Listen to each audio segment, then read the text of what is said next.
मी माझे मावळो सर्व, तू तुझे उगवो आता. मी तू पण जगन्नाथा, होवो एकचितत्वता. देव भक्त असे द्वैत, अद्वयत्व न खंडिता. दाखवी देव देवेशा, प्रार्थना ही तुला आता. सद्गुरुनाथ महाराज की जय. मागच्या वेळेला जे आपण पाहत होतो त्याच्यामधला महत्वाचा भाग हा होता की साधना सगळेच करतात. या जगात असं कोणी नाहीये. कोणी नाहीये म्हणण्यापेक्षा नास्तिक लोक सोडून द्या, कारण ते वर्ण दिसत नाही काय असतं तेवढंच. परंतु प्रत्येक व्यक्ती ज्याचा देवावर विश्वास असतो त्याला असं वाटत असतं की मी जे काही करतो आहे तो जो काही माझा करण्याचा प्रकार आहे ती म्हणजे साधना. थोडक्यात अंतरातनं विचार करा, म्हणजे तुम्हाला ज्ञानेश्वरांना काय म्हणायचं ते लक्षात येईल. ती म्हणजे साधना. मुख्य म्हणजे एकतर हे जे वाटणं आहे याला योगी अरविंदांनी अज्ञानच म्हटलेलं आहे. पहिली गोष्ट हे अज्ञान आहे, हे कळलं पाहिजे. कारण ही सर्व त्यांच्या दृष्टीने आपली जी बद्धावस्था आहे ही अधोमानसिकताच आहे. त्यामुळे या अज्ञानाच्या जाणीवेमधनं जे वाटतं त्या वाटण्याला अध्यात्मामध्ये तत्वतः शून्य किंमत आहे. परंतु विकासाच्या दृष्टीने म्हणाल तर त्याला प्राथमिकता आहेच असंही म्हणता येईल. बघा, म्हणजे दोन भेद वेगळे झाले. आता म्हणजे विकास चालू आहे, आपला विकास चालू आहे. अज्ञानातनं ज्ञानाकडे जायची इच्छा आहे. देवा मला कळत नाहीये मी काय करतो आहे ते, मला तू कसा आहे तेही माहिती नाहीये. परंतु मला आतून असं कुठेतरी वाटतंय, माझ्या आत कुठेतरी अशी तरी भक्ती आहे, कुठेतरी ज्ञानाकडे जायची इच्छा आहे, कुठेतरी कर्म करताना चांगलं पण कर्म करावं अशी पण कुठेतरी एक प्रकारची आतून येणारी उर्मी आहे. ही कुठनं येते, कशी येते, कुठल्या प्रकारे जाते, माझ्यातनं कसा मी प्रवाहित होतो आहे, या कुठल्याच गोष्टीची जाण मला नाहीये. परंतु कुठं ना कुठेतरी मी देवाला रोज नमस्कार करतो आहेच आहे, हे पण तितकं सत्य आहे. आता या सर्व गोष्टी ज्या आहेत या सर्व गोष्टी अज्ञानातनं ज्ञानाच्या ओढी करताच आहेत. हा फोर्स आहे आतून येणार. म्हणजे तो नाकारायचा आहे असं नाही, तो नाकारलेला नाहीये, परंतु हेही अज्ञानच आहे. कारण प्रत्यक्ष परमेश्वर कसा प्राप्त करायचा आणि प्रत्यक्ष परमेश्वराचं स्वरूप माझ्या अंतर्यामी कसं आहे हेच मला माहिती नाहीये. हे घोर अज्ञान नाही तर काय. कसा फरक पडला आता. म्हणून अज्ञानातनं ज्ञानाकडे जायचं आहे. म्हणून अज्ञानामधनं मी ईश्वराकरता जे जे मागत राहतो, माझ्या सुखाच्या दृष्टीने मागत राहतो, माझी परिस्थिती चांगली व्हावी, मला विविध प्रकारच्या गोष्टी आयुष्यात मिळाव्यात, पैसा मिळावा, गरज आहे नाही असं नाही, गरजेपेक्षा जास्त पैसा जरी मिळाला तरी सुद्धा अजून हवा म्हणून पाहिजेच आहे. ह्या ज्या काही सर्व इच्छा वासना आहेत आणि त्याच्यासाठी मध्यस्थ कोण आहे आपला? परमेश्वर आहे. बघा, मध्यस्थ आपल्या दृष्टीने, कारण आपण आपल्याला आस्तिक मानतो आहे की नाही. 12वीचा निकाल लागला, 10वीचे निकाल लागतील म्हणा अजून, परंतु जे निकाल लागतील तेव्हा आपल्या मुलाला किंवा आपल्या मुलीला चांगले मार्क मिळावेत, आपल्या मुलाला चांगली नोकरी मिळावी, आपल्या सुनेला, आपल्या मुलाला चांगली सून मिळावी, सून झाल्यानंतर त्या सुनेला चांगली नोकरी मिळावी, मग तिला चांगली मुलं व्हावी. हे सर्व आपण आतून मागतच आलेलो आहोत. आणि हे कोणाला मागितलेलं आहे? त्या देवालाच मागितलेलं आहे. बघा, म्हणजे जे जे मी कृत्य करत आलो, आपल्याकडे पद्धत आहे बघा, लग्न झाल्यानंतर सत्यनारायण घालायची, बरोबर. आणि लग्नाच्या अगोदर काय करतात ते काय असतं ना, काय म्हणतात त्याला, काहीतरी वेगळा शब्द आहे, गृहयज्ञ वगैरे करतात, ग्रह बरोबर आहे की नाही, करतो की नाही आपण. मला वाटतं त्या यांच्यामध्ये कोकणस्थ लोक कोण आहेत मला माहित नाही इथं एवढे, कोकणस्थ असायला बरोबर ना, तर तुमच्यामध्ये बोडण घालण्याची पद्धत आहे, बरोबर काय मालिकाची बोडण म्हणून घेतो, तुम्ही नाही का कोकणस्थ, जाऊ द्या. बोडण म्हणून शब्द मला ऐकलेला आहे पूर्वी, आठवला म्हणून सांगितलं. पण या सर्व गोष्टी ज्या केल्या जातात, या सर्व गोष्टी एका इच्छेसाठीच केल्या जातात. हे पुण्यकर्म दिसायला कसं झालं, लग्न झालं, देवदेव करून आले, आई देवाला झाला, त्याही आपल्या कुलदेवतेला गेला, कुलदेवीला गेला, सगळीकडे हिंडून आला, वा वा वा छान झालं. पण हे काय झालं, हे कृत्य पुण्यकारक झालं, परंतु त्यातनं प्राप्त काय झालं, सुख प्राप्त झालं. म्हणून याला पापयुक्त पुण्यच म्हटलेलं आहे. इतकी स्पष्टता आहे ज्ञानेश्वर महाराजांची बघा. म्हणून ज्ञानेश्वर महाराज हे बंडखोर म्हटले जातात. त्या काळात केवढं होतं हे भयंकर, उठल्यापासून सूर्याला नमस्कार, हे करा ते करा, संध्या करा, म्हणजे अशा प्रकारे बऱ्याच गोष्टी असायच्या त्यावेळेला. आणि त्यामुळे हे सगळं जरी असलं, मागच्या वेळेला आपण हा घेतला वेदांपासून उपनिषदांपासून सर्व व्यवहार कसे होत आले, हा मागच्या वेळेचा विषय झालाय आपला, म्हणजे मागच्या शुक्रवारीच झालेला आहे. म्हणून त्या याच्यातनं जी कर्माची सांधणी बांधल्या गेली, त्या याच्यामध्ये माणसाला आपण पुण्य करतो आहोत असं जरी वाटलं तरी सुद्धा ते पापयुक्त पुण्यच असतं, असं त्यांचं म्हणणं आहे ज्ञानेश्वर महाराजांचं. आणि दुसरं काय पुण्य, की मला स्वर्ग सुख मिळावं, सर्व प्रकारची सुखप्राप्ती व्हावी, अशा प्रकारे सुद्धा जे कर्म केले जातात, या सर्वांना चोरांच्या वाटा म्हटलेले आहे. आत्मचोर, त्यांनी साधक शब्द सुद्धा वापरलेला नाहीये, बद्ध सुद्धा म्हटलेला नाहीये, आत्मचोर असा शब्द. चोर म्हणजे काय, एखादा मोठा साधक असेल आणि तो त्याच्या साधना करण्याच्या पद्धतीमध्ये तो ईश्वराला सर्व आपल्या कौटुंबिक स्वास्थ्यासाठी सगळं मागत असेल आणि आत्मप्राप्तीसाठी काही करतच नसेल समजा, तर ती साधना कशी झाली, मूळ गोष्टीपासनं त्यांनी स्वतःला चोरून ठेवलंय. कारण ईश्वर कुठे आहे, प्रत्येकाच्या हृदयात आहे. म्हणून तो आत्मस्थित असताना सुद्धा आपलीच भुलावण आपल्याच हाताने करून घ्यायची. आपल्या पायावर आपणच दगड मारायचा झाला की नाही, कारण या सर्व माझ्याच वृत्ती आहे. ही काही वृत्ती काही तुमच्या मुलांची नाहीये. काही मुलाला काहीच फरक पडत नाही 12वीत किती मार्क पडले, 10वीत किती पडले, त्याला काही फरक पडतो का, त्याला काही फरक पडत नसतो. तो त्याच्याच नादात चाललेला आहे. फरक मला पडतोय. आलं का लक्षात, ही भूमिका लक्षात यायला पाहिजे आपल्याला. अध्यात्म इथं सगळं जातं आपलं वाया. तिथं म्हणजे हे कोणाकडे आलं, म्हणजे मी काय केलं, तो त्याचं जीवन जगतो आहे. माझ्या जीवनामध्ये मला जो शोध घ्यायचा आहे तो मी न घेता त्याच्याच चांगल्यासाठी माझी सर्व ईश्वराने दिलेली जी व्यवस्था आहे ती वाया घालवतोय ना. याचा अर्थ कर्तव्य करू नका असं म्हटलेलं नाहीये. कर्तव्य करा,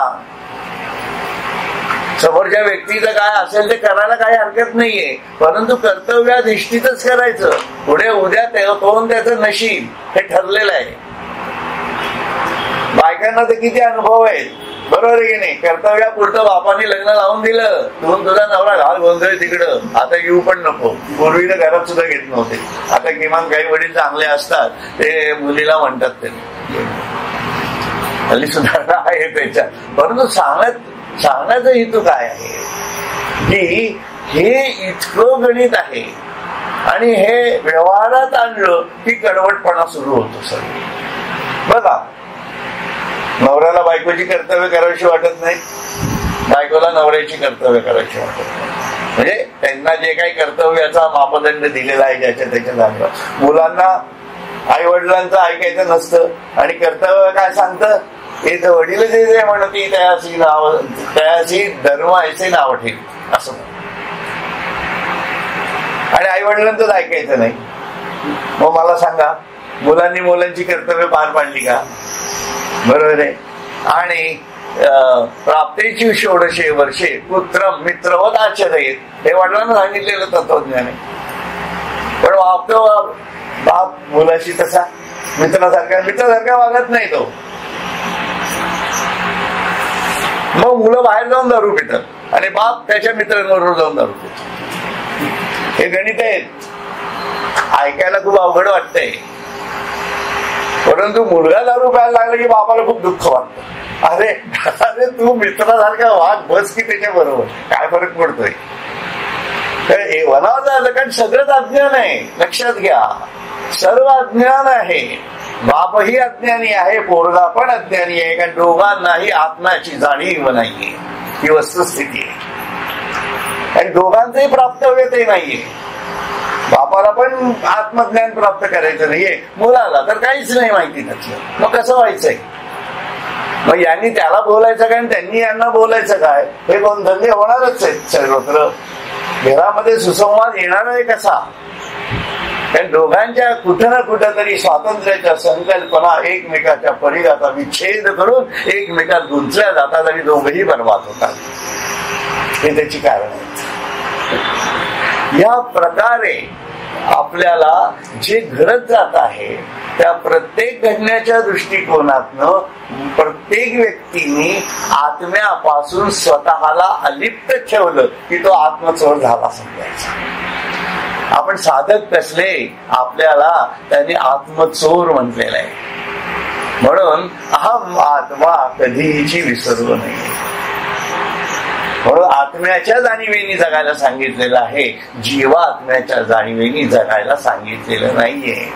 म्हणून अध्यात्म जे काही करायचं आहे ते आत्म्याच्या जाणीवेनी जे केलं जातं त्याला अध्यात्म म्हणतात, आणि जीवात्म्याच्या जाणीवेतनं जे केलं जातं त्याला प्रपंच समजलेलं आहे. अशा त्या दोन भूमिका आहेत. त्या दृष्टीने ते पुढे म्हणताय, स्वर्गा पुण्यात्मके पापे येईजे, पापात्मके पापे नरका जाईजे, मग माते जेणे पाविजे ते शुद्ध पुण्य. ज्याला अज्ञानी लोक पुण्य म्हणतात, पण ज्याच्या योगाने परमेश्वर प्राप्ती होत नाही. बेस लक्षात ठेवा, सर्व अध्यात्म परमार्थ जो आहे तो आत्म्यासाठी धडपडतोय. आत्मप्राप्ती हे ध्येय असणं, हे ध्येय असेल तरच परमार्थ करावा, तरच साधना करावी. हे ध्येय नसेल तर सर्व अर्धवटपणा आहे बघा, आणि त्याने परमार्थ बदनाम पण होणार आहे. हे तितकंच खरं, कारण आपण त्या जाणीवेनी जगणार ना. शेवटी आपण जीवात्म्याच्या जाणीवेनी जगणार. आपलं तुपलं, याचे पैसे त्याचे पैसे, हे सर्व आपण आपल्या स्वतःच्याच जाणीवेनी जगणार. आत्म्याच्या जाणीवेतून झालं तर तोही आत्मा आहे, मी पण आत्मा आहे. माझे पैसे त्याच्या खिशात राहिले काय, त्याचे पैसे माझ्या खिशात राहिले का? फरक पडण्याचं कारण काय? देईल ना कधीतरी तो काय चोरून जाणार आहे का? ही वृत्ती पण तयार व्हावी लागते. याच कारण आहे की आपण कुठे ना कुठेतरी जीवात्म्याच्या जाणीवेनी जगत राहिलो. अध्यात्माचे मूल दंड आहेत, लक्षात घ्या. याच्यापासून दूर राहणं यालाच आत्मचोर म्हटलेलं आहे.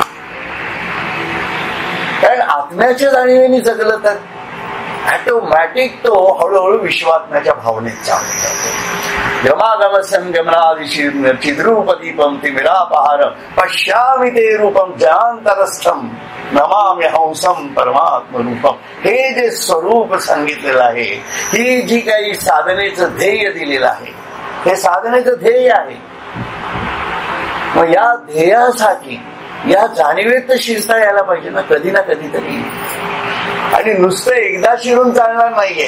हा आता प्रवचनामध्ये सगळे आत्मे एकटे आहेत, वा सगळे आपण एक होतो, हे फक्त एका प्रभावाखाली आलेला सिद्धांत आहे हा. पण माझी स्फूर्तीच तशी यायला पाहिजे. आतून येणारा उन्मेषच तसा बाहेर आला कीच मला दुसऱ्याच्या हृदयाबद्दल प्रेम वाटणार आहे.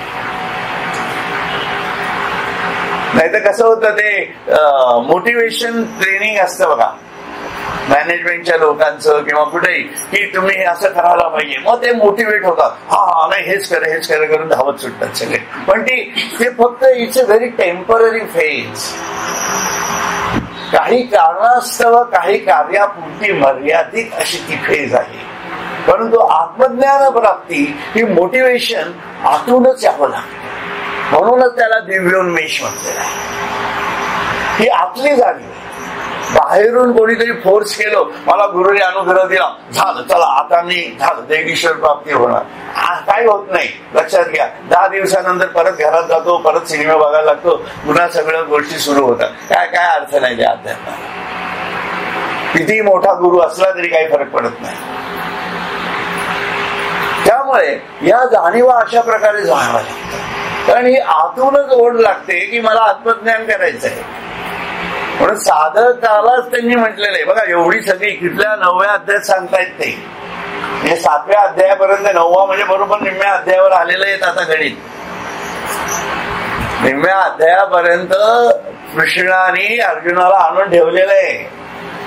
आणि तेव्हा सांगतोय तो की तू समजत जरी असलास स्वतःला ईश्वर भक्त सर्व अगदी छान तरी सुद्धा तू जर आत्मज्ञान प्राप्त करून येण्याच्या दृष्टीने आत्म्याच्या जाणीवेने जर जगत नसशील तर तू सुद्धा आत्मचोरच आहेस.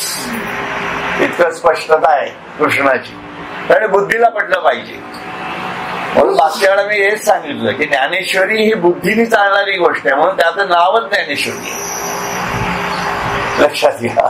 त्याच्यामुळे इथं बुद्धीने चाललं तरच आपल्याला श्रद्धा निर्माण होऊ शकते, तरच खरी ज्ञानयुक्त श्रद्धा कशी असते हे कळणार आहे. आणि याच्यासाठी आपल्याला आउट ऑफ द बॉक्सच विचार करून आपल्याला असं कटिंग एजच लावावं लागतंय. हे असतं ना अननस आहे की नाही, पायनॅपल ज्यूस आहे की नाही, तर ज्यूस काढतो की नाही आपण, तर ज्यूस पिताना का छान वाटतो ज्यूस, परंतु त्या अननसाची काय परिस्थिती आहे, चिलट कटिंग एज सर्व बाजूनी काढल्या जातं त्याला. आणि मग परत त्या ह्याच्यात फिरवलं जातं, तेव्हा कुठं तो रस येतो. तरी लोक म्हणतात की थोडं साखर टाकाच. म्हणजे किती गरज आहे आपल्याला बदलाची. लक्षात घ्या, ही अननसाची परिस्थिती आहे. आपला रस काढला तर कोणीच प्यायला तयार होणार, कोणीच पित नाही. त्याच्यामुळे आपल्याला खूप थोडे लोकच चांगले वाटतात, सगळं जग चांगलं वाटत नाही. आपल्या मदतीपुरतं जे एवढं चांगलं आहे तेवढंच चांगलं वाटतं. कुठलाही माणूस सर्व संतांची जी दृष्टी आहे त्या दृष्टीपर्यंत आपण पोहोचूच शकत नाही. हा तो त्याच्यातला फार मोठा फरक आहे. एनिवे, तर ज्याला अज्ञानी लोक पुण्य म्हणतात, पण ज्याच्या योगाने परमेश्वर प्राप्ती होत नाही म्हणून जे खरोखर पाप होय त्या पुण्यरूप पापाने स्वर्गाला येतात, त्यांनी स्वर्ग सुख मिळतं. बरोबर आहे. आपण जे गणपती बसवतो भावभक्तीने 10 दिवसाचा काय 7 दिवसाचा 4 दिवसाचा, गौरी बसवतो, नवरात्र करतो, हे सगळं मागण्यांची गणित आहेत बघा. माझं घर चांगलं चालू दे, माझं हे चालू दे, वेगवेगळी व्रत वैकल्य. बायकांना तर भारी उत्साह असतो व्रत वैकल्यांचा. शुक्रवारी येत नाहीत त्याच्यासाठी. पण हे सगळं मागणं आहे. लक्षात घ्या, हे सगळं मागण्या आहे. या ज्ञानयुक्त जाणीवेमध्ये शिरावं लागणार आहे एक नाही दिवस. नाहीतर काय झालं, आत्मचोर झालं. ज्ञानेश्वरांच्या दृष्टीने आपल्याला काय फरक पडत नाही आहे की नाही. कोणी काय असायचं हा त्याचा भाग आहे, आपल्याला काय फरक पडत नाही त्या दृष्टीने. म्हणून पुण्यरूप पापाने स्वर्गाला येतात, स्वर्ग सुख मिळतात. गाड्या मिळतील, घोड्या मिळतील, जमिनी असतील, 1 काय 2 काय 4 काय 10 फ्लॅट्स असतील. पुण्यात असेल, मुंबईत असेल, गोव्यात असेल, नागपूरमध्ये, कुठे जिथं असेल तिथं फ्लॅट आहेतच. जिथं जाल तिथं फ्लॅट. एवढे श्रीमंत लोक असतात. बरं, आपल्याला माहितीच नाही खरं तर काय श्रीमंती असते अशा प्रकारे या जगामध्ये. बरोबर आहे. पण त्याच्यापेक्षा परमेश्वराला धरून ठेवलं, त्याचे आपण बायको झालो ना की त्याची श्रीमंती आपोआप आपल्याला मिळून जाते. म्हणून परमेश्वराचं बायको व्हावं, पुरुष असो का स्त्री असो, त्याने बायकोच व्हावं परमेश्वर. त्याला मधुरा भक्ती म्हटलेली. किती छान आहे ना. असा प्रकार येतो. म्हणून त्यांनी खूप छान म्हटलेलं आहे, ज्याची लक्ष्मी तो विष्णू बळकट धरावा, असा शब्द आहे. ज्याची लक्ष्मी तो विष्णू बळकट धरावा, ज्याची बायको लक्ष्मी ती लक्ष्मी बळकट धरावा असं म्हटलेलं नाहीये. लक्षात घ्या, आपण लक्ष्मीला धरायला जातो, विष्णूला सोडूनच देतो. ते कशी येईल बरं आपल्याकडे? ती तात्पुरतं घे जाऊ दे, तू केलं नाही एवढं, देऊन टाक. पण विष्णूची आज्ञा झाली की विष्णू जिथं जाईल तिथं लक्ष्मीला यावंच लागणार आहे. कारण without her he can't exist आणि विदाउट हिम शी कॅनॉट मॅनिफेस्ट. अरविंदांचं वाक्य आहे. हे मॅनिफेस्टेशन आहे कोणाचं? लक्ष्मीचं. पण कोणाच्या स्वरूपामधलं आहे? विष्णूच्या आज्ञेने. मी ब्रह्म आहे, सर्व खलविदम ब्रह्म. मॅनिफेस्टेशनची मूळ जाणीव आहे. लक्षात खूप वेगळं आहे. या गणितामध्ये आपण जेव्हा पाहतो तेच आहे सगळं. काय ठाकूर साहेब, तेच आहे की नाही सगळं? काय वेगळं जाणवत आहे का आपलं? मला तर काही जाणवत नाही. तेच आहे सगळं, ही भूमिका आहे त्याची. म्हणून त्या पुण्यरूप पापाने स्वर्गाला येतात व ज्याला अज्ञानी लोक पाप म्हणतात व ज्या योगे परमेश्वर प्राप्ती होत नाही व पुन्हा नरकाला जावे लागते, म्हणून जे पापरूप पाप आहे. म्हणजे एकदा का तो विषय संपला, पुण्याच्या कालावधीचा विषय संपला की परत त्याला यस टू कम डाऊन, त्या मूळ स्थितीत तो येतो आणि त्याच्यामुळे तो नरकाला जातो. म्हणजे काय? परत जन्म घेतो ना. असं काय करताय? नरक म्हणजे जन्म आहे. तो जन्म कसा आहे हे पुढे कळणारच आहे आपल्याला. आपण सर्व जन्म घेऊनच आलेलो त्या पृथ्वीवरती, पण त्या जन्माचा आठवण होत नाहीये. म्हणून तर त्याचं काय स्वरूप आहे हे सांगणार आहेत. मी आता सांगत नाही तुम्हाला, ते येईलच लागेल. म्हणून तर हे जे जन्माचं स्वरूप आहे, हे जन्माचं स्वरूपाची आठवण नाहीये. परंतु दुसऱ्याचा जन्म कसा होतो हे पाहिलं, तिथे जाऊन बघा, काही हरकत नाही. डॉक्टर लोक ओळखीचे असतील ना, तर मला मनुष्याचा जन्म कसा होतो हे बघायचंय असं विचारा त्यांना. तेव्हा ते सगळे विविध प्रकारचे ते ठेवलेले असतात. मी पाहिलेलं आहे ते सगळं. त्या याच्यामध्ये छोटा जीव कसा होतो, मग मोठा कसा होतो, अजून मोठा, ते विविध स्टेजेस मधले दाखवलेले. आणि हे सर्व त्या आईच्या गर्भामध्ये असतं. ते बघू आपण बरं का. पण ज्याच्या योगाने माझी प्राप्ती होते तेच शुद्ध पुण्य होत. म्हणून शुद्ध पुण्य काय आहे नेमके हे हनुमंताकडनं शिकायचंय. बरोबर आहे. सीता मातेनी दिलं, हे तुला ही हिऱ्याची माळ. कोपऱ्यात जाऊन फोडत बसले. हो, माझा राम कुठे आहे याच्यात? त्याच्यात राम नाहीये, ती माळ घेऊ कशाला? तसं कर्म तव ज्ञान भक्ती सारे, कर्म तव श्रेष्ठ वंदनारे असं म्हटलेलं आहे. आरती अंजनीत नाही याची मध्ये. बरोबर आहे की नाही? म्हणजे माझं प्रत्येक कर्म ईश्वराच्या जाणीवेनी फुटतंय की नाही, ईश्वराच्या जाणीवेनी प्रदीप्त होतंय की नाही हे पाहत राहणं म्हणजे हनुमंताच्या जाणीवेत जाणे. लक्षात ठेवा. त्यांनी माळ तोडली, हे एखाद्या वेळा घडला असेल नसेल त्यात शिरण्यापेक्षा ते तोडून त्यांनी आत काय पाहिलं, त्यात राम आहे की नाही. त्याप्रमाणे आपल्या प्रत्येक कृतीमधनं जेव्हा आपण ती फोडून उलगडा करून पाहतो तेव्हा तो शोधला पाहिजे, याच्यात मला राम दिसतोय का. जर राम दिसत नसेल, जर नैतिकतेच्या जाणीवा त्याच्यातनं बाहेर येत नसतील, तर समजून घ्या तो मणी आपल्याला फेकूनच द्यावा लागणार. म्हणजे ते कर्म कुठं ना कुठं तरी पापकारक झालेलंच आहे. ते निर्विवाद सत्य आहे. लक्षात घ्या. म्हणून या कर्माची माळ फार महत्वाची आहे, कारण कर्माशिवाय आपण जगूच शकणार नाही. म्हणून प्रत्येक ठिकाणी घडणारं कर्म, प्रत्येक श्वास चाललेला जो श्वास आहे तेही कर्मच आहे. म्हणून त्या प्रत्येक श्वासाच्या जाणीवेवरती ईश्वराची जाणीव, मी ब्रह्म आहे या जाणीवेनी फुलते आहे का नाही हे पाहणं ही साधना आहे. लक्षात घ्या. नाही तर त्या श्वासालाही काही अर्थ राहिला नाही, त्या कर्मालाही काही अर्थ. म्हणून मी श्वास घेईन तर तुलाच घेईन, मी बघीन तर तुलाच बघीन, मी ऐकीन तर तुलाच ऐकीन, आणि मी स्पर्श पाहीन तर तुझाच अनुभवीन. शब्द स्पर्श रूप रसगंधाच्या सर्व जाणीवा माझ्या ज्या पंच तन्मात्राच्या जाणीवेतनं माझ्यात प्रगल्भ होत राहतील. या जाणीवेनी ते मन सतत भरत राहील आणि त्या मनाच्या जाणीवा इतक्या तीव्र होत जातील की माझा सूक्ष्म देह, कारण देह आणि महाकारण देहामध्ये फक्त ईश्वराच्या जाणीवात भरून राहतील. तेव्हा तो जीवात्मा आत्म्यात परावर्तित होईल. हे परिवर्तन आहे, ही साधना आहे. लक्षात थोडं खोलवर जातो एकदम एकच मुद्दा जातो तो असा फिरत फिरत जातो. लक्षात घ्या, एका जाणीवेमध्ये एवढ्या जाणीवा बनलेल्या आहेत. म्हणून ज्ञानेश्वरी वाचताना, अभ्यास करत असताना एवढ्या डायमेन्शन्स मधनं त्यांनी सांगितलेलं आहे. म्हणून ती डायमेन्शन्स जर कळली नाही तर ज्ञानेश्वरी हा ज्ञानाचा हिरा आहे हे कळणार तरी कसं? ते सप्तरंग फुललेच पाहिजेत. ते फुललेच नाही तर उपयोग काय त्याचा? या भूमिका आहेत त्यातल्या. म्हणून ज्याच्या योगाने माझी प्राप्ती होते तेच शुद्ध पुण्य होय.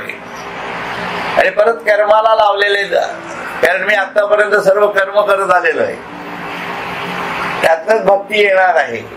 म्हणून शुद्ध पुण्य काय हे कळलं पाहिजे ना. म्हणून मी मानतो ते पुण्य आहे हे समजणं हा मूर्खपणा नाही का झाला? मी जे सुरुवातीला म्हटलं ते असं झालं बघा, अज्ञान. म्हणून मी काय करतो आहे या सर्व जाणीवा मी माझ्या अज्ञानाच्या बुद्धीतनं केलेल्या आहे. संतांच्या ठिकाणी काहीच नसतं बघा, त्यांना काही फरक पडत नाही. आंघोळ केली काय न केली काय, उघडे राहिले काय, कपडे घातले काय, अंगठ्या घातल्या काय न घातल्या काय, त्यांना काहीच फरक पडत नाही. सिगरेट ओढली तरी त्यांना फरक पडत नाही, दारू पिली तरी फरक पडत नाही, दुसऱ्याच्या तोंडात नाही धुरं काढतात ते, काही प्रॉब्लेम नाहीये त्यांना, कशातच काही प्रॉब्लेम नाहीये. केवढा फरक आहे हा. म्हणून समजत नाही तो. शिर्डीचे साईबाबा कळणार आहेत की आपल्याला? गजानन महाराज कळत नाहीत का? वाटतं असं. आणि वाटतं काय आपल्याला की त्यांनी माझ्या बाबतीत असं करावं, हे मात्र नक्की वाटतं. बरोबर आहे ना? ते चुकीचं आहे असं नाही म्हणण्याचा भाग आहे. परंतु ते म्हणतायत या कलियुगामध्ये बाबा रे तू श्रद्धा ठेवण्याबद्दल काहीच प्रॉब्लेम नाही, पण बुद्धीने समजून घे. ज्ञानयुक्त भक्त हो, त्यांना सर्व उपनिषदांपासून सर्व पाठ होतं, वेदांचे अध्याय पाठ होते. आपल्याला फक्त गणाचं बहुतेच माहिती आहे, पण त्या गणाच्या आणि त्याच्या आत काय होतं हे कळलंच नाही ना कुठं. तर ते कळायला पाहिजे ना कुठं तरी.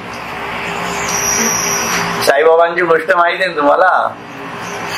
साईबाबा आणि यांच्या बाबतीतही झाली होती. आपण आळंदीला गेलो ना नृसिंह सरस्वतींच्या तिथं, तर तिथे आळंदीचे नृसिंह सरस्वती, तर त्यांच्याकडे रात्री एक भक्त गेला होता, पहाटे का रात्री असं. तर त्याला साईबाबा कुठे तर दिसलेच नाही, सापडलेच नाहीत कुठे. तर साईबाबांचे कपडे टांगलेले होते, त्यांची सर्व खाल काढलेली होती, त्यांच्या आतल्या सर्व जे काही वाहिन्या, रक्तवाहिन्या वगैरे सगळ्या अशा वाळत घातलेल्या होत्या त्यांनी. आणि तो सकाळी आला तर परत साईबाबा जसे बसलेले होते तसेच बसलेले दिसले त्याला. त्याने विचारलं की असं कसं? एवढं शॉकिंग आहे ना, आहे की नाही? हो, साधं करा, आता बोलू नये आपण. आमच्या शेजारच्या बिल्डिंग मध्ये ती घटना घडली म्हणून मला माहिती आहे. तर मुलांनी सोसायटी घेतली, शेजारची माझ्या समोर याच फ्लोअरवरती डायरेक्ट. काय आई वडिलांना वाटलं असेल, सकाळी उठले पाहतात तेवढं भीतीदायक आहे की नाही? मग इथं तर काय, यांनी सर्व खाल म्हणजे सगळं कातडी वाळत घातलेली, हाडं ठेवलेली, हे असं सगळं स्वरूप दिसलं त्याला. पाहणं सुद्धा अवघड आहे, लक्षात घ्या. पळून गेला असेल एखादा माणूस आपल्यासारखा असतात आहे की नाही, पण त्यांनी परत तो सकाळी आल्यानंतर घाबरलेला होता तो, महाराजांना काही झालं की काय, म्हणजे त्याला कळे ना काय झालं ते. तर त्याने विचारलं तर ते बसलेले होते आपले त्यांच्या जागेवर धुनीच्या तिथं. तर तेव्हा त्यांनी मग त्याला सांगितलं की हा जो योग आहे आता हा हठयोगातला भाग आहे, लक्षात घ्या. हा हठयोगातला भाग आहे. हा भागामधनं त्यांनी स्वतःच सर्व शरीराचं पण शुद्धीकरण करून घेतलेलं या लोकांनी. हे एवढी ताकद असते हो या लोकांची, आहे की नाही. आणि मग साई भक्तांना काय म्हणतात, साई भक्तांना हे विचारलं तर डायजेस्ट सुद्धा होणार नाही त्यांना. म्हणजे साईबाबा कळले का आपल्याला, नाही कळले की नाही. नुसतं शिर्डीला गेलं, बरं झालं, छान झालं, मला हे झालं, मला ते झालं, एवढ्या पुरतं मर्यादित साईबाबांना करून टाकलेलं आहे, लक्षात घ्या. म्हणून साधकांनी या लोकांना समजून घ्यावं, त्यांना नमस्कार करावा, यांच्यावर श्रद्धाही ठेवावी, काही प्रॉब्लेम नाही बरं का. परंतु ही ज्ञानयुक्त भक्ताची मूळ जाणीव आहे, लक्षात ठेवा. आपला म्हणून जाणतेनी गुरु भजीचे म्हटलेलं आहे. गुरु दिसतो तसा तो नसतोच, लक्षात घ्या. तो जसा दिसतो तसा नसतोच, तो फक्त वनथड दिसतो. आता वनथड एखाद्याला दगड दिसेल, एखाद्याला मातीचा ढोकळा दिसेल, एखाद्याला नुसतं झाड आलेलं दिसेल, पण तुथड खाली येतो, लक्षात घ्या. त्यामुळे त्याच्या दिसण्याच्या याच्यावर गेला की तो फसला, उलट तो फसावा म्हणूनच केलेला असतो. कारण त्याला त्या लोकांना कटिंगच करायचं असतं, त्याला नकोच असतं ते, आहे की नाही. त्याच्यामुळे त्याच्या मार्गाच्या पद्धती खूप वेगळ्या आहेत प्रत्येकाच्या, प्रत्येकाचा मार्ग वेगळा आहे. आणि आधुनिक काळामध्ये काळानुरूप, आधुनिक म्हणण्याच्या काळानुरूप बदल होत गेलेले आहेत. पूर्वी काय व्हायचं, नाथ संप्रदायामध्ये लोकांना एखाद दुसराच शिष्य असायचा, खूप असा शिष्य लोक घेतलेत आणि चाललेत वगैरे, असली काय भानगड नसायची. ज्ञानेश्वरांच्या वेळेला खूप शिष्य होतेच की, बरोबर आहे की. ज्ञानेश्वरांच्या याच्यामध्ये तो बदल झाला सगळा, वारकरी संप्रदाय झाला. पण सगळ्यांना ज्ञानेश्वर कळतच नाहीत ना. परत सोनोपंत दांडेकर एखादे जाऊ शकतात. आणि यामुळे काय होतं, त्या लोकांना मार्गस्थ भक्त करणे एवढाच त्यांचा उद्योग असतो, की कुठेतरी वाईट मार्गावर जाण्यापेक्षा बाबाने देवाचं नाव घे. मी सकाळी इथं गॅलरीत उभं होतं, सकाळी एक मुलगा माणूस चालला होता, टाळ्या वाजवत चाललेला होता. मी मला सांगा, आता स्वतःची तब्येत सुधारावी म्हणून टाळ्या वाजवणं आणि विठ्ठल प्राप्तीसाठी टाळ्या वाजवणं, त्या दोन जाणीवांमध्ये केवढा फरक आहे. आणि अरे 30 टाळी तुम्ही विठ्ठलाच्या नावाने जर सतत वाजवत राहिला तर तुझा रोग तर जाईलच जाईल, परंतु विठ्ठलाच्या नावाने जर वाजवली तर ते कुठे ना कुठेतरी आत तरी जाऊन पोहोचेल ना. किती फरक पडतो बघा. त्याच्यामुळे ही प्रत्येक गोष्ट आपण कशी पाहतो आहोत, काय भूमिकेतनं घेतो आहोत, याला फार महत्व आहे. त्याला कर्म म्हटलेलं आहे. आणि ते कर्म आपल्याला प्रत्येक वेळा फोडून पाहता यायला पाहिजे. तो हनुमंत आपला जागृत असला पाहिजे. कारण ही प्रकृती देते सर्व. सीतामाईनीच दिलं ना ती हिऱ्याची काय ते असेल तर बाळ, पण त्यांनी तो फोडून टाकला. मग विचारलं का रे काय करतोय ते. मग पुढची कथा माहितीये तुम्हाला. मग हृदयी सद्गुरु जेणे तारिलो हा संसार म्हणून विशेषे अत्यादरू विवेकावरी. असं तर हृदयस्थ आहे आणि ते त्याचं प्राकट्य पण करू शकण्याची ताकद आपल्याला असलं पाहिजे. हे प्राकट्य फार महत्वाचं आहे, हे तितकंच खरंय. त्या भूमिकेतनं पुढे जाऊयात आता. आणि मदची माझी असता जेणे मी दुरावे पांडू सुता ते पुण्य ऐसे म्हणता जीवनात ते काय. असं सारळ वाक्य टाकलंय बरं त्यांनी. ते काय म्हणतात, आणि खरे पाहू गेले असता अर्जुना, जीव हा माझ्यातच मद्रूपच असताना, जीव हा आत्म्याचाच भाग आहे. आत्मा म्हणजे जीवात्मा आहे. पण जीवात्मा आता ते मी आता एक्सप्लेन करत नाही, तुम्हाला माहिती आहे सर्व. मद्रूपच असताना ज्याच्या योगे माझी प्राप्ती दुरावते, जे ज्या कर्मामुळे, ज्या ज्ञानामुळे, म्हणजे अज्ञानामुळे, ते ज्ञान नाहीच आहे ना, ज्या अज्ञानामुळे माझी प्राप्ती दुरावते किंवा अंतरली जाते, त्याला पुण्य हे नाव देताना जीभ झडणार नाही तुमची. काय बोलले आपल्याला वाटतं ज्ञानेश्वर माऊली माऊली एक फाळ मारते, मग ते माऊली काय जीभ झडणार नाही का? तसली तिची जीभ. कुठल्या रीतीने पाप पुण्याच्या कल्पना घेऊन बसलायस तू? तुझं पाप काय पुण्य काय तुला कळलंच नाही बेट्या, असं ते म्हणताय. असो तरी हे असो आता प्रस्तुत, तरी असो आता हे प्रस्तुत. ऐके यापरी ते दीक्षित यजनी माते याचित स्वर्गभोग. म्हणून जे दीक्षित आहेत, म्हणजे दीक्षित म्हणजे गुरुजी किंवा जे सर्व प्रकारचे वेदाध्ययन आणि अगदी हल्लीच्या काळामध्ये ज्ञानाचे अभिसरण करणारे सर्व प्रकारचे महारथी, रथी महारथी, वैज्ञानिक म्हणा किंवा साहित्यिक म्हणा किंवा तुम्ही काहीही त्याला आयदर नाव द्या, ज्ञानेश्वरीचे अभ्यासक म्हणा किंवा अजून कुठलेही म्हणा, बरोबर आहे की नाही. तरी हे असो आता प्रस्तुत ऐके यापरी ते दीक्षित. म्हणजे या प्रकारचे जे दीक्षित आहेत, या प्रकारचे म्हणजे पुण्यरूप पाप करणारे. म्हणजे उद्या मी ज्ञानेश्वरी सांगतो इथं, बरोबर आहे की नाही. तर ज्ञानेश्वरी म्हणत असताना ज्ञानेश्वरांनी माझं घर चांगलं ठेवावं, मला घरात सगळं आनंदी आनंद असावा, असं जर मागत राहिलो तर मी या रांगेत बसीन. लक्षात घ्या. म्हणून आपण सुरुवातीलाच म्हणतो, काय म्हणतो? ज्ञानेश्वरी ग्रंथ गुरुपुत्राशी सुगम सोपान. आपल्याला सुगम सोपान वाटला पाहिजे. आणि शेवटी प्राप्त काय म्हटलंय त्याच्यामध्ये? प्राप्त बघा किती सुंदर. स्वामींनी इतकं सुंदर करून ठेवलंय ना की त्याच्या पलीकडे जायची काही कारण. उपासना मार्ग सापडे, बरोबर. याच्यासाठी ज्ञानेश्वरी वाचायची. योगसार हाता चढे. योगसार हातावर चढलं, हातात चढे म्हणजे आपल्याला कळलं पाहिजे. मनबुद्धीचे ऐक्य म्हणजे योग, हे कळलं पाहिजे कुठेतरी, बरोबर आहे. उघडती ज्ञानाची कवाडे. हा, ज्ञानाची कवाडे उघडल्या गेली पाहिजे, हे महत्वाचं आहे. त्याच्यामुळे अज्ञानातनं मला बाहेर पडण्यासाठी ज्ञानेश्वरीची शिडी मला वापरता यायला पाहिजे. आता 9व्या अध्यायावर होता आपण, म्हणजे निम्मी शिडी झाली, बरोबर आहे की नाही. त्याच्यामुळे हे आता सिंहावलोकन करणं खूप गरजेचं आहे आपल्याला.